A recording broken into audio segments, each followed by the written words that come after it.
Allen era starts week 2 versus the Chargers. Sarah, is it the right time to make that move? It is. Listen, it's really tough to decide whether to sit a rookie and have him learn behind someone or start right away. And in this case, if the person you're learning behind is Nathan Peterman, I don't know if there's much worth there. And that's not to pile on the guy. It's just to say that while the context of starting with a team that's as bad as the Bills could lead you to bad habits, could get you killed behind an O-line, could have you doubting yourself, I think there's worse in being behind a guy like Peterman that's average 1.4 yards per pass in that first outing. The expectations are going to be pretty low for Allen coming in, so I think he's going to be in a decent position as far as that goes. One thing that stood out to me is Sean McDermott saying about the decision to start Peterman last week, it was the right move, and I'm going to take that to my grave. So if you don't think this guy's a little stressed about what's going on in Buffalo, then you're probably not listening. Well, you know what? Go big if you're going to make a proclamation. Tim Cowlishaw, how about you? What are you taking to your grave from this situation with the Buffalo Bills? Probably not this episode, but let me say this. You know, I think you're asking the wrong question. Not to say that this show has been poorly produced or scripted. I'm just saying the question should be, is there any way you can start Peterman against the Chargers again after what happened last year and the 5 interceptions? The answer is obviously no, so you have to start Josh Allen. It's not ideal for the rookie, but Peterman has been so bad, A.J. McCarron's not around anymore, that they don't really have a choice.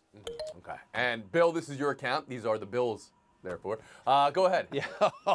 Yeah. No, Tim's right. If he threw the 5 interceptions against against L.A. last year, oh, my God, I called him San Diego. You got to mute me. I know. It's tough. Against the Chargers.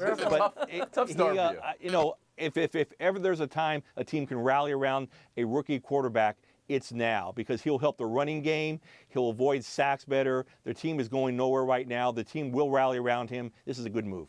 Glenn Yates. Yeah, and what's weird about it is that this is actually seemingly justifiable without necessarily taking the blame. In my personal opinion, grave taking things aside, because of what happened at the beginning of the season. Peterman did beat him out in terms of what happened before the season, but 33 yards in the first half, and you got banged out by the Ravens, which nobody thinks that good. You're obviously the worst 0-1 team in the league. You have to do something, and in this case, it happens to be a first-round pick, but it's justified because you weren't going to start the season with that guy. Maybe you have to do something. Maybe it's justified, but could it possibly harm a young quarterback? That's the question. Clinton, you want to answer that? I think it probably will. You know why? Because you're playing with the Buffalo Bills, and that's just what you're going to have to deal with anyway in terms of what that franchise is at this moment. You guys agree with Sarah? She said expectations are low for Allen. Are expectations low with number 7 pick, who some thought, could have been the first pick and could be a future of your franchise? Cowlishaw, can you answer that quickly? The team just lost to Baltimore 47-3. I think the expectations have to be very low that he even has good enough weapons to compete with the Chargers. Bill? Peterman's passer rating was 0.00. It can't be any worse.